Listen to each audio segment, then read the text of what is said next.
E aí, pessoal, tudo bem? Então, hoje nós vamos falar sobre infarto agudo do miocárdio e, mais especificamente, vamos falar sobre a fisiopatologia e sobre os sinais clínicos, né? Então, para vocês que não me conhecem, eu me chamo Thiago Souza, sou graduado em enfermagem, tá? Tenho vivência na área de terapia intensiva, sou amante da área e assim também como de cardiologia. Então, antes do vídeo, se você se identificou com o mesmo, se inscreva no canal, indique esse canal para outras pessoas da área, profissionais de enfermagem ou não, tá? Dê um like, dê um joinha aí e siga a gente no Instagram, thiagosouza.ef, tá? Fazendo isso, outras pessoas terão alcance a esse conteúdo também. Então, vamos ao vídeo. Então, o infarto agudo do miocárdio ele consiste em uma das ele se enquadra dentro do que nós reconhecemos hoje como síndromes isquêmicas coronarianas, tá? É uma das principais síndromes, né? E como o próprio nome já fala, síndrome é um conjunto de sinais e sintomas, né? Que trazem repercussão para o paciente advindo de um problema a nível do músculo cardíaco, que se chama miocárdio, que é o músculo do coração, tá? Atualmente, hoje nós temos, então, portanto, o infarto agudo com supra-DST, um dos principais tipos de infarto. Então, Thiago, o que, que ele diferencia dos outros tipos de infarto? Então, o infarto agudo do miocárdio com supra-DST, ele consiste em cerca de 48 a 60% dos tipos de infarto, né? E ele é causado por uma obstrução completa da coronária, culpada por uma ruptura da placa, hemorragia e coágulo, conforme mostra a figura aí do lado. Então aí, se vocês forem observar, nós temos então, portanto, a imagem aqui de uma artéria coronária, de um segmento da artéria coronária, e aqui seria o lumen da artéria, tá? Obstruída, então, portanto, por um processo aterosclerótico, como a gente vai ver na fisiopatologia, né? E essa obstrução, gente, ela necessita, então, portanto, de uma desobstrução imediata, né? Visto que uma das principais finalidades do tratamento é manter a patência, então, portanto, dessa veia. Logo aqui a gente costuma falar que tempo é músculo, tá? Então vamos lá. A fisiopatologia desse infarto aqui se baseia na seguinte forma. Tudo começa, gente, a partir do que a gente conhece sobre hiperlipiproteinemia ou hiperlipidemia, tá? Que são distúrbios, então, portanto, do metabolismo, que inclui, na verdade, distúrbio no metabolismo dos lipídios. Então, esse distúrbio no metabolismo dos lipídios, nessa hiperlipidemia, né, ela vai levar, então, portanto, à produção, né, a produção e a adesão, na verdade, de LDL, né, no tecido subendotelial. Isso vai levar, então, portanto, ao desenvolvimento de um processo inflamatório, né? Logo como processo inflamatório, a gente vai ter o recrutamento de alguns componentes, dentre eles os macrófagos, né? E com esse distúrbio, então, portanto, dos lipídios, a gente vai ter nessa determinada região da artéria coronária, né, que são as artérias que irrigam o músculo cardíaco, né, suprem ele de oxigênio, de nutrientes, vai se ter então, portanto, o deposição, né, de placas de ateroma, né? Com essa deposição de placas de ateroma no lumen endotelial, né, em uma visão mais crônica, aí então, né, a artéria do paciente, ela vai diminuindo, então, portanto, esse fluxo, diminuindo a artéria, né, diminuindo o lumen da artéria, perdão, tá? E faz com que o paciente ele sofra de uma redução, né, redução do suprimento de sangue, consequentemente de nutrientes e de oxigênio, para uma determinada região do miocárdio, tá? Ou determinada região do miocárdio mesmo, tá? Então, gente, quando esse processo de obstrução ele chega a cerca de 75% ou superior, o paciente ele vai vir a desenvolver o que a gente chama como síndrome isquêmica, que aí em um nível de gravidade a gente vai ter as anginas, estável e instável, né? Que essa angina instável é um processo uma síndrome isquêmica que a gente chama de síndrome isquêmica coronariana intermediária, e o paciente, se por acaso uma dessas placas vier a desobstruir ou esse processo aterosclerótico ele se desenvolver e obstruir toda essa região, né, a gente vai ter um IAM. Então, dado ou pela ruptura, que aí uma ruptura dessa placa de ateroma se vai ter a adesão de plaquetas, na verdade, formando um trombo e obstruindo, então, portanto, ou a artéria coronária ou então um de seus ramos. Essa obstrução, gente, consequentemente, o paciente ele vai uma determinada área do músculo do coração do paciente, ele não vai receber o sangue que seria necessário para ele exercer a sua função, ou seja, a sua função de contração. E aí, essa ausência desse suprimento sanguíneo de forma, como é que eu posso dizer, contínua, tá? O músculo ele vai sofrer e vai necrosar, vai morrer. E é isso que é o IAM, tá? Então eu poderia estar falando de uma fisiopatologia mais simples, mais resumida, mas eu atentei sobre um processo mais, posso dizer que detalhado acerca da fisiopatologia, mas no geral a fisiopatologia se resume a um processo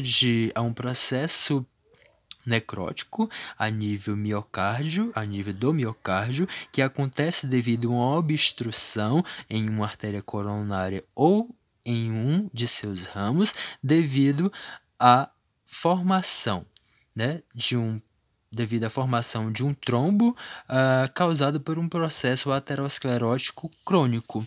Seria basicamente isso, tá? Essa fisiopatologia eu peguei, então, portanto, de alguns artigos que eu li, mas mais especificamente desse que está logo aí embaixo, né, tá? Conduta de enfermagem e clientes em situações de síndrome isquêmica. Ele é de 2004, mas é um artigo muito bom, tá? Então eu indico para você estar dando uma olhadinha. Ele fala tanto do infarto propriamente em si, como das outras duas síndromes, a angina estável e a angina instável, tá bom?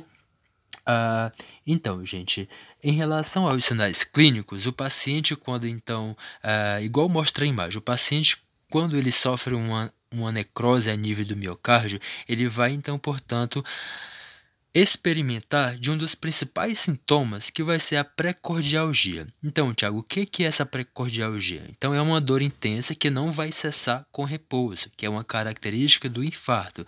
Então, essa precordialgia é uma dor intensa, né, como eu já disse, a nível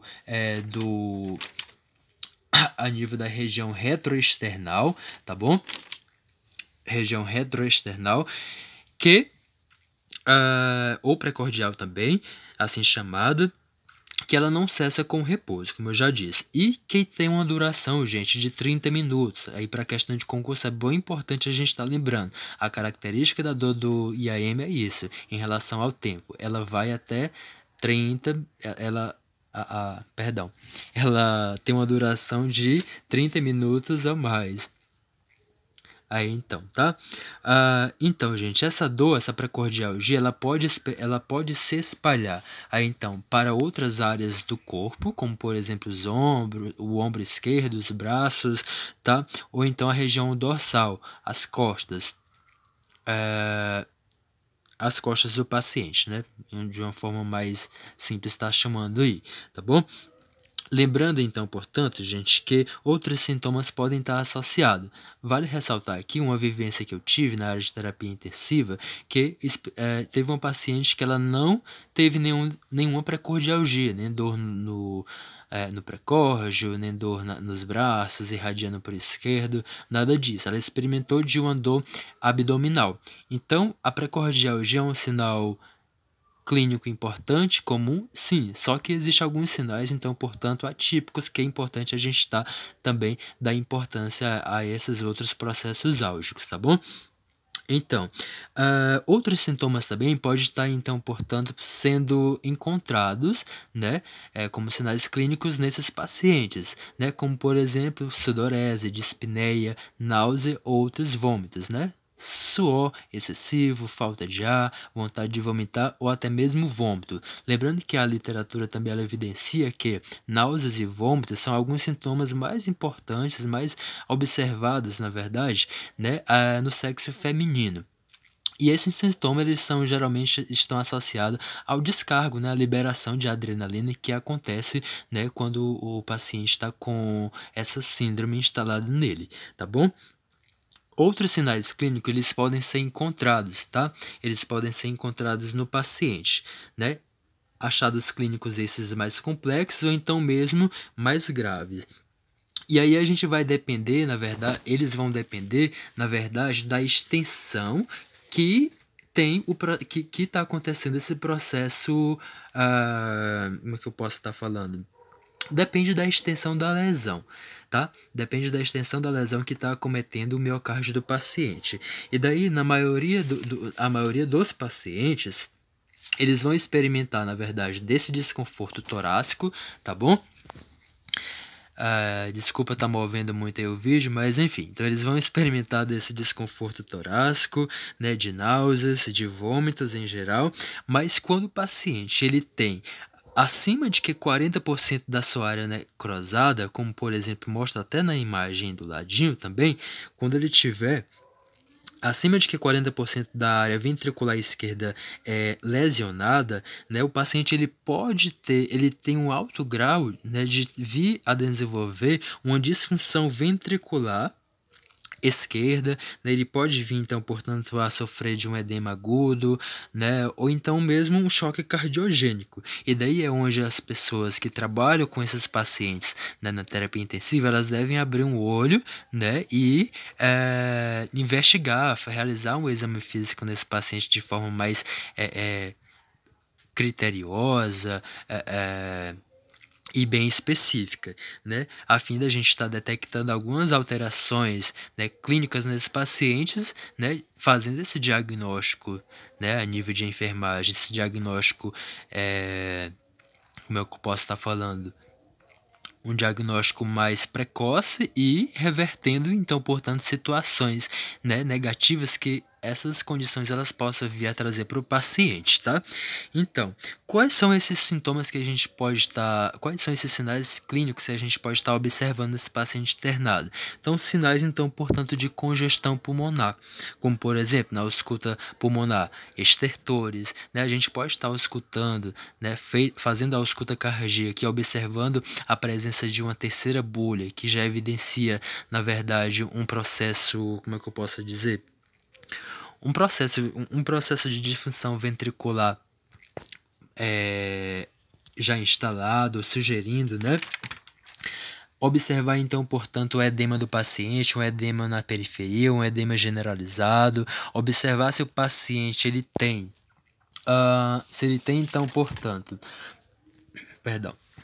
se ele tem então, portanto, uma disfunção, dificuldade para respirar, com a cabeceira mais baixa, né, que a gente chama de ortopneia, dificuldade súbita de respirar durante a noite, que é uma dispneia paroxística noturna, turgência jugular, tá?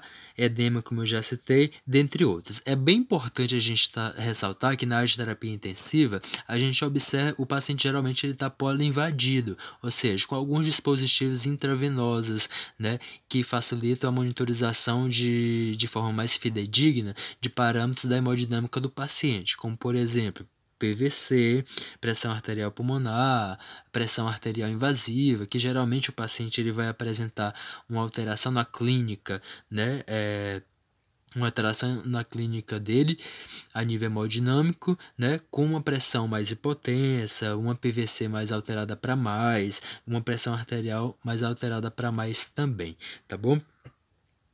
E basicamente seria isso, o vídeo se resume a isso.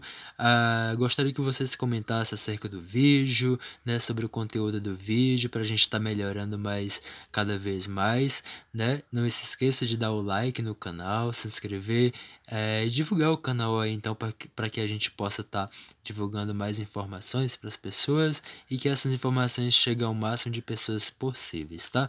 Bons estudos e um abraço, gente!